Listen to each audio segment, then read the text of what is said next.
Quando eu era pequeno, eu tinha muito toque com algumas coisas específicas. Então, por exemplo, minha mãe sabe muito bem, eu não conseguia dormir com um pijama trocado, por exemplo. Eu não conseguia dormir com o pijama da camiseta do Homem-Aranha e a calça do Batman. Eu não conseguia estar fazendo uma filinha de Hot Wheels, de vários carrinhos assim, e aí, de repente, se um saísse da ordem ali, eu não ficasse muito bem posicionado, eu não conseguia só arrumar, eu tinha que refazer todos. Tinha que ser perfeito. A execução da montagem da linha tinha que ser perfeita. Bom, com o tempo, principalmente minha mãe conseguiu me ajudar a consertar essas coisas. Esse meu toque, né? Não é nada positivo isso. Na verdade, tudo tem seu lado positivo e negativo, né? Mas o ponto não é esse. O ponto é que eu fui conseguindo corrigir isso, mas isso era, assim, uma coisa que me atrapalhava muito. Eu talvez tentasse ser tão bom ou tentasse fazer sempre a execução tão perfeita que, mano, não dava certo. As coisas não andavam.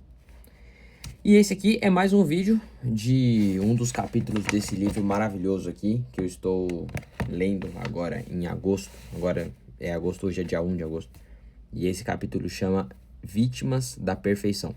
Pela minha introdução, que eu não preparei, eu só pensei agora e falei. Tá vendo como mudei bastante meu comportamento, né? Pela introdução você já deve estar entendendo que é alguma coisa relacionada ao perfeccionismo e como isso pode ser negativo, né? Eu sei bem que nem todas as pessoas são assim, mas eu ainda tenho muito enraizado essa característica em mim, de que muitas vezes eu tento ser o mais eficiente possível. Se as coisas não forem do meu jeito ou da maneira que eu planejei, me incomoda, entendeu? E aí, pô, é que confunde, entendeu? E eu vou expor primeiro o pensamento ideal, né? O princípio do pensamento e depois eu corrijo ele. Então, por muito tempo eu falava, pô, se na teoria você consegue sempre fazer nota 10, é possível, entendeu? E se existe uma linha do tempo em que você sempre acerta a nota 10, mano, eu vou tentar. Eu tenho que tentar fazer sempre nota 10. Não na escola, né? Na escola não era assim. Eu não tirava nota 10 e eu não me preocupava com isso. Mas em outras áreas da vida. Então, por exemplo, até ano passado, inclusive, tá vendo? Não tá tão longe ainda. Mas eu pesava tudo que entrava na minha boca, mano, durante 24 horas por dia. Entendeu? Menos de final de semana. Final de semana eu me permitia. Mas de segunda a sexta, pô, eu aqui dentro de casa, mano, se eu fosse tomar água, eu pesava a água, mano. Entendeu? Era tudo muito calculado. Porque eu falava, cara, eu quero atingir o percentual de gordura X. Não tem erro, entendeu?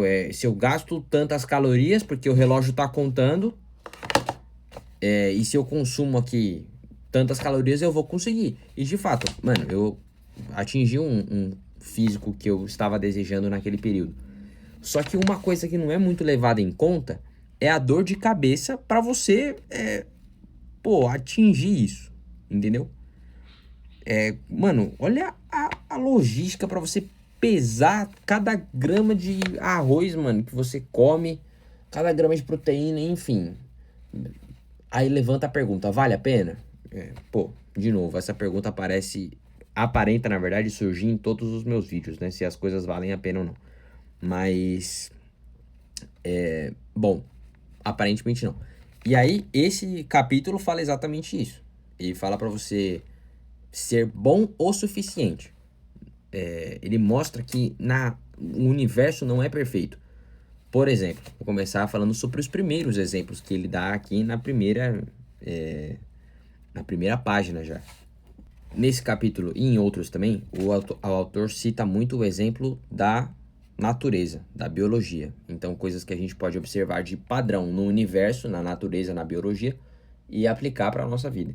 Então, por exemplo, o principal... Calma aí, vou pegar aqui a linha certa. Aqui, ó. Não existe uma espécie perfeita. adaptada a todas as condições e todas as épocas. Uma espécie que evolui para ficar muito boa em uma coisa, ela tende a ficar vulnerável em outra. Então, por exemplo, um leão, ele, já pega muitas presas. Mas se ele pegasse mais, se ele fosse maior e pegasse mais presas ainda, ele ia virar um alvo maior de caçadores, por exemplo.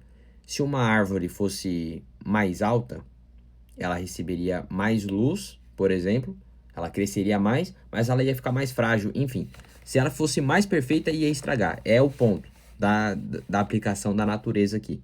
Se as coisas fossem... Existe um certo nível ali, ótimo, que se as coisas melhorarem, elas literalmente estragam, entendeu? E aí eu demorei muito tempo para enxergar isso. A partir de um certo ponto, se melhorar, de fato, estraga. Um pouco de ineficiência é sim muito saudável. Só que eu demorei muito tempo até pra entender isso. Por exemplo, hoje eu estava tendo uma conversa com a minha mãe. E aí eu acabei de voltar do hospital essa semana, porque eu tirei o apêndice. E aí a gente tava falando sobre plano de saúde. Porque eu fiquei, né, interessado em saber quanto que a gente paga de plano de saúde por mês. Eu não obtive essa resposta porque ela disse não saber da resposta. Mas aí eu fiquei pensando, a gente não usa o plano de saúde todo mês. Será que não valeria a pena, mais a pena, tipo assim, na ponta do lápis, você pagar só o que você usa e não pagar o resto dos meses, por exemplo? É porque tem muitos meses que a gente paga e não usa. E aí, por exemplo, agora eu fiz uma cirurgia, usei, mas e aí? Se pagou, entendeu? Essa é a pergunta. E aí ela falou, não, mas eu pago muito feliz porque aí a gente não tem dor de cabeça. E aí, olha a minha intuição ali, ou meu primeiro passo. Meu primeiro passo foi pensar, mas eu queria entender esses números ainda. Eu queria entender, porque de repente vale mais a pena você pagar uma vez só, muito mais, entendeu? Do que ficar pagando toda hora. Mas ok. Mas não é, cara, eu entendi. Depois dessa conversa eu vim ler esse capítulo. E é de fato isso, mano. Toda essa dor de cabeça que eu teria, de preocupação numa eventual tragédia, não foi uma tragédia, mas numa eventual necessidade aqui, não vale a pena, entendeu? A conta fica tão próxima, provavelmente, tipo, os gastos em números mesmo, devem ficar tão próximos que é melhor você perder um pouco de eficiência, nesse caso, e ficar mais tranquilo, do que ser 100% eficiente. E aí, mano, esse capítulo dá vários exemplos disso. Eu vou pegar outro aqui em uma próxima página. Excelente, já vi aqui, ó. Uma habilidade subestimada que não recebe atenção suficiente é a ideia de que perder tempo pode ser bastante saudável. E de fato, cara, eu estou empreendendo, tal, run-up, paçoca com mel, etc. E, mano, eu percebo que os tempos que eu mais produzo não são exatamente os momentos que eu estou, focado em trabalhar em alguma coisa. Os momentos do meu dia que geram mais resultados são aqueles momentos que eu não me planejei exatamente para trabalhar. Eu me planejei para pensar. São os momentos que eu fico, refletindo. E aí, eu não tinha muito esse raciocínio antes, porque antes eu achava, né, que trabalhar era você ficar focado aqui no computador, vou fazer isso aqui, tal, digitar tantas linhas e não sei o quê. E beleza, você também produz. Mas, cara, é um ganho exponencial tão maior quando eu saio pra andar na academia, por exemplo.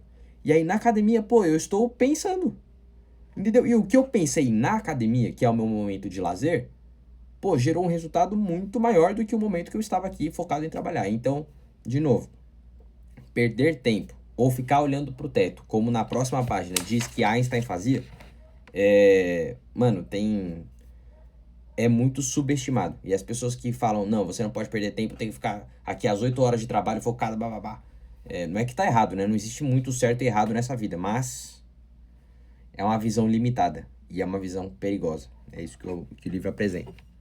E eu queria acrescentar aqui que eu não vou falar caramba, como é que eu vou dizer isso? Eu não vou falar que o meu pai está que ele pensa assim também, dessa maneira antiquada. Mas muitas vezes eu também falo, eu já falei pra ele, meu, eu preciso trabalhar. E ele fala, não, mas o que você vai fazer? Eu falei, meu, eu vou ficar sentado e vou ficar olhando pra parede e vou pensar. E ele, mas como assim? Não falou exatamente assim, né? Ele, muito carinhoso e tudo mais.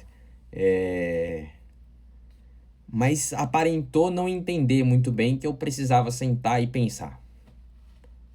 Não sei. Talvez tenha sido impressão minha também, né? Não vou falar mais nada aqui.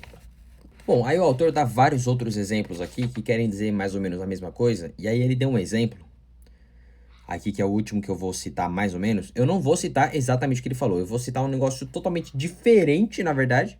Mas que, pô, também se aplica. Que é um caso meu. Por exemplo, é o famoso, pô, barato que sai caro.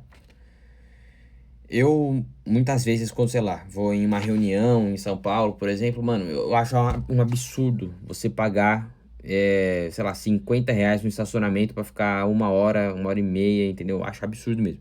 Eu sempre me esforço pra tentar parar na rua.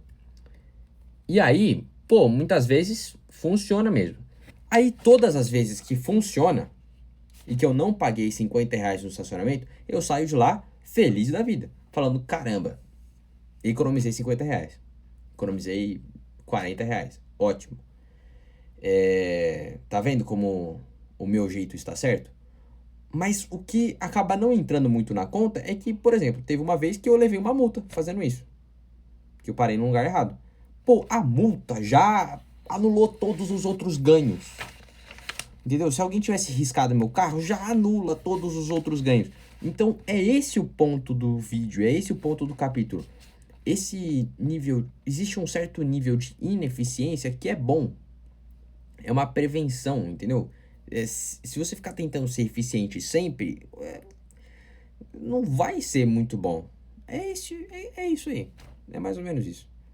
Entendeu? Aqui o exemplo que o livro dá, que agora eu vou citar porque eu mencionei, agora vai ficar chato se eu não falar, é a manufatura Just in Time, que surgiu ali mais ou menos em 2022.